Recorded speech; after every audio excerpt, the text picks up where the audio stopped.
వచ్చే సంవత్సరం రేపటి నుంచి దేవరనామ సంవత్సరంగా ప్రకటిస్తున్నది. నేను సరదాగా పిలుస్తూ ఉంటాను బావా అని. నా బావా నేను ఇప్పుడు కాదు, నేను ఎప్పుడో చెప్పిన ఇండియా మొత్తంలో బెస్ట్ యాక్టర్ ఎవడరా అంటే నా ఎన్టీఆర్ అని చెప్పిన. అన్న గురించి ప్రీ రిలీజ్కి వస్తుండ అని చెప్పి ఎడిట్లు ఏమీ చేస్తుంటే అన్న ఇక్కడ ఏం రాయాలి అని అడిగిర్రు. నా మాసమ్మ మొగుడని రాయన్న. మొన్న కూడా నేను కలిసినప్పుడు ఎక్కడో రిలీజ్ అయిన ఒక చిన్న సినిమా గురించి ఒక 1 hour మాట్లాడారు ఆయన. టైగర్ అంటే నేను టైగర్ అనే పిలుస్తాను. బికాజ్ నిజంగా ఆయన టైగరే. ఆయన ఎనర్జీని ఎవరు మ్యాచ్ చేయలేరు.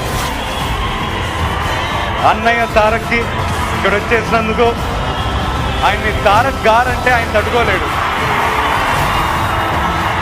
తారక్ గారంటే ఏంట్రా